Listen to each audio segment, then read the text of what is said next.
Educating agents of change who will live as men and women for others is a huge part of the Ignatian family teaching. Each year, thousands of students and faculty gather in Columbus, Georgia. The main street leading to the fort is packed with people who have come from all over the country to be a voice for the voiceless. Through music, street theater, eyewitness testimonials, and prayer, we commemorate the lives of the tens of thousands of people who have been murdered by graduates of the School of the Americas. I first came to the SOA protest in 1998 with my husband. We returned the following year, bringing my son, 5 other students, and 4 faculty members. In all my years of teaching, I've never experienced such camaraderie as here at Fort Benning. To gather with other teachers, students, and my family around this important issue is truly one of the highlights of both my personal and professional life. Each year as November approaches, we remember and honor those who have died in this struggle, and also celebrate the life that each person brings to the rally.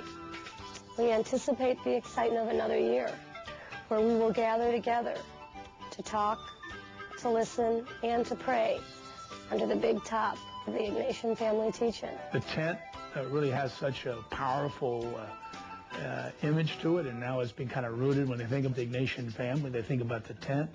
You think on being on the banks of the Chattahoochee River, you think of a kind of a Bible-stumping country, and yet we have all these Catholics coming to Columbus. I mean, Columbus has always been open arms to us. They've always been extremely friendly.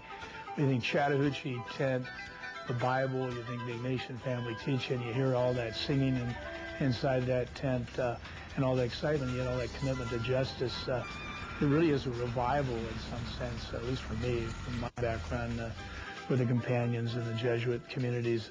Really kind of a revival of this faith and justice, that image.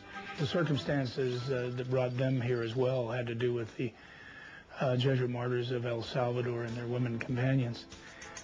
It was probably after we were arrested and I was incarcerated that Bill Bixel and I spoke a lot about how this was really an opportunity that the Ignatian family should own, namely this weekend at Fort Benning, and how we were to some degree disappointed that there was not more participation. And so with that in mind, we kind of set ourselves the goal of trying to get more people to come to Fort Benning the following year, and they in fact did. I think the first group was about 90, and every year succeeding that, it's kind of taken on its own life. The Companions group have provided the facilities for it, but I think the spirit of it clearly comes just organically from this power of the Ignatian family. And when you witness it every year, and it does change every year, it has kind of a life of its own. I think anyone who's been connected with the Jesuit order, Jesuits themselves or anyone from their extended family, the Ignatian family, they've got to be extremely proud of how conversant the students are, whether it be in high school or university students or even members of different parishes, how conversant they are both with the experience of being members of the Ignatian family, the spirituality, and their call to action to do something about something that is so unjust, related both to Central America and other issues we face here in the United States. And so it really is kind of rooted in my experience as a member of the former Jesuit community, the Companions, but all my friends as Jesuits and my spirituality that really I played some part in getting this effort off the ground. But it certainly wasn't me. It certainly was many others, and it now I think has a life of its own. We tell the university about what's going on here. We spent several weeks doing class presentations to tell students across the university of what was taking place. And they responded. The faculty responded. We brought a group of 65 people here. We gathered 9 o'clock at night on Thursday. Buses left at 10 o'clock. We spent 11 and a half hours on those buses driving down from St. Louis to Fort Benning. We got here, well, didn't have the rooms quite ready, so we spent another 5 hours laying around the hotel rooms, laying around in lounges, till we finally got our rooms and packed our students in.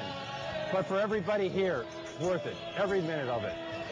If you really look at what's happening and you think about the values that we're committed to, we don't have a choice. We have to be here. We have to be here. I think that's just exciting to see the breadth of the power of the Ignatian family reflected both in the universities and colleges and high schools. Just to see those faces and those hats and the multicolored faces of the, you know, kind of power of these students, and then seeing people from the various parishes that show up and talking to them and knowing that they've come from all the different colleges and make these identifications and how excited they are to be a part of this entire family. I think it gives a tremendous sense of community that I've never experienced before until Fort Benning. I think the liturgy, which is really exciting, the music that goes along with it.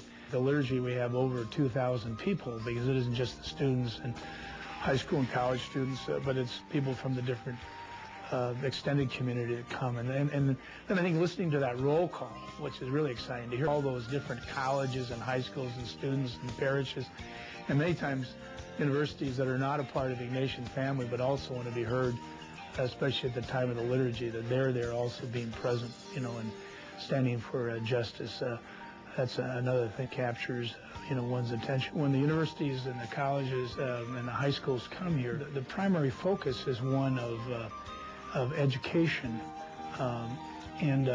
When you listen to these students speak, and you listen to the various Jesuits and other members of the campus ministry talk about their experience both in Central America, what they bring back home, what they find in the classroom, and more importantly, what they see in terms of the unjust structures of society, what immediately comes to your mind is the famous letter of Pedro Rupe. Really take a hard look at being agents of change in society, not step down from positions of power, but to take that education, which in many cases can, you know, really put people in positions of authority, to make sure that they take that gift of their education and make sure that they really dedicate it to changing through action the unjust structures of society, to be really agents of change. So I think that's what happens organically at the teach-in. It was about 20 years ago that many of us for the first time realized that our country was not really doing good things for us around the world. That focus at that time is on El Salvador. We found out that it was our weapons, our bullets that were killing American nuns, the poor in El Salvador, and many of those soldiers were trained here at the School of the Americas. It was a awakening experience for many of us, just as you're coming here to the School of the Americas is an awakening experience for many of you. Very importantly, all of our schools are committed to pursue justice. Father Kolbenbach, the head of the Jesuits in Rome, has challenged us to be in solidarity with the real world, with the millions and billions of people around the world who suffer from poverty, violence. We're supposed to be with them in solidarity, walk with them, be with them, defend them. Some folks question our patriotism for being here.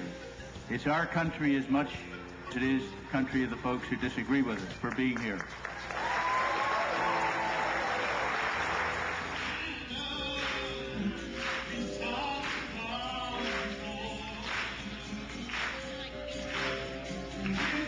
One of the best experiences of the